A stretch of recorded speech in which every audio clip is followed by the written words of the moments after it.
Imagine hiking in a pine forest in North Carolina, and as you move through the forest, suddenly you hear the sound of a rattle. For some, this is perhaps their absolute nightmare. And although they have a reputation of being highly aggressive creatures, especially known for their venomous bites, they are essential to our ecosystems. One such particular species is the eastern diamondback rattlesnake. And so according to a study by Wiles in 2022, these species are currently threatened due to habitat loss, hunting, and a misunderstanding that has led to a rapid decline in their populations. And so it is important that we try to preserve this species, as they do a lot for our environment, and they do a lot more than a lot of people realize. So I've always been interested in animals, and volunteering at the Pinal Shores Aquarium has helped me learn a lot, even for the animals that I have not considered. And although a lot of people are frightened by them, rattlesnakes do a lot and are important for our ecosystem. And so eastern diamondback rattlesnakes are facing a rapid decline in their populations, and this could mean their extinction. So what would this mean for North Carolina's wildlife if these species were to go extinct and losing them forever? Well, I want to talk about why they are important and what they do for our environment. Well, they help to control small animal populations.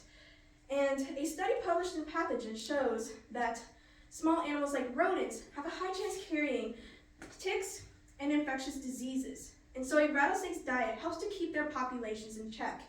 And according to another study by Whitmer, these rodents also have caused damage to crops, livestock feed, and stored foods. So not only do they help in your backyard and just in general with pests, but they also help out with farmers. And so, according to another study regarding the importance of snake education, it shows that snakes can also help disperse seeds. So this really unique thing that they do is really important, and it helps with the growth of other plants. And essentially what they do is when they eat, for example, like a mouse that has recently eaten some seeds, those seeds will actually sit in their system and can actually germinate. And so when they pass the seeds, those seeds then grow into new plants. And so not only do they help with the environment, although their venom is often known for its lethal effects, their venom actually has a special role. It helps with a lot of medicinal benefits. Venom can actually help with research in medicines and helping to develop those medicines and helping with curing diseases. An article by Browning in 2023 has shown that copperhead snake venom can actually potentially help with breast cancer. Now, by a journal by Sammy in 2014, this has shown that eastern diamondback rattlesnake has special proteins that can have potential effects to fight back against various bacteria and help potentially treat wounds. Now, although they do a lot, there are a lot of misconceptions, and these misconceptions have led to unnecessary killings.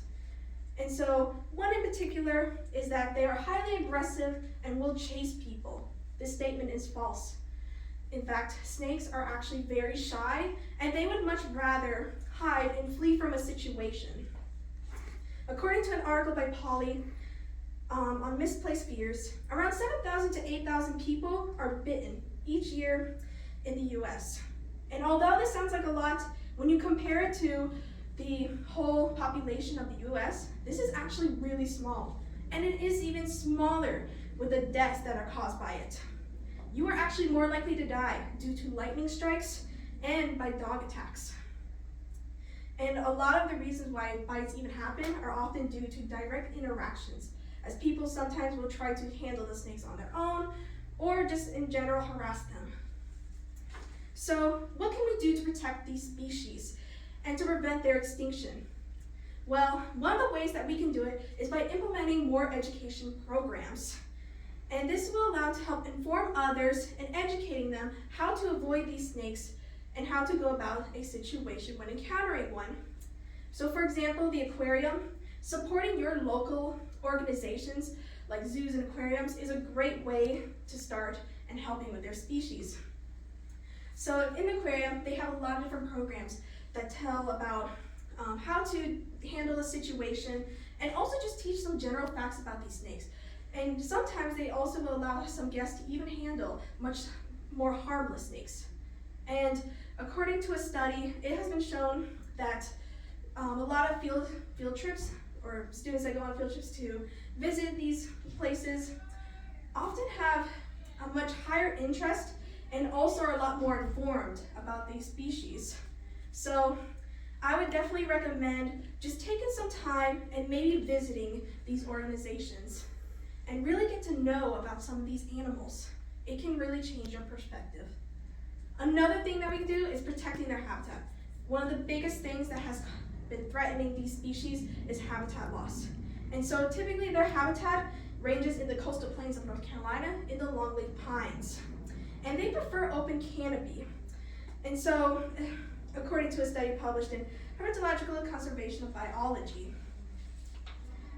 And so, picture North Carolina where the forests are thriving due to balanced ecosystems. The eastern diamondback rattlesnakes help to control pests. They reduce the spread of diseases, and they prevent crop destruction. Imagine the efforts that you can contribute to help these species. However, without these species, we would face all sorts of consequences. The rate of diseases would increase, there would be a lot more crop damage, and we would also lose valuable medical research to help fight back against these diseases. So these rattlesnakes provide so much. They do more than just their typical predator to prey role. And so there are ways that you can help. You can help to contribute in protecting these native species by supporting land conservation efforts, as well as local zoos, aquariums, and all that. Also volunteering at these places and donating is also a great way of helping, and even just visiting is also just a great way of helping out, because you really get to learn something new. And lastly, if you see a snake in your backyard, please do not try to handle it on your own. Try to call a local wildlife service so that they can call a professional to help properly and safely handle the snakes and properly remove them. So as I mentioned before, their bites often occur due to direct interactions. So with all this in mind, let's work together to protect our iconic species in our state and to make future generations be able to be more informed, as well as knowing that these snakes are key to balancing our ecosystems.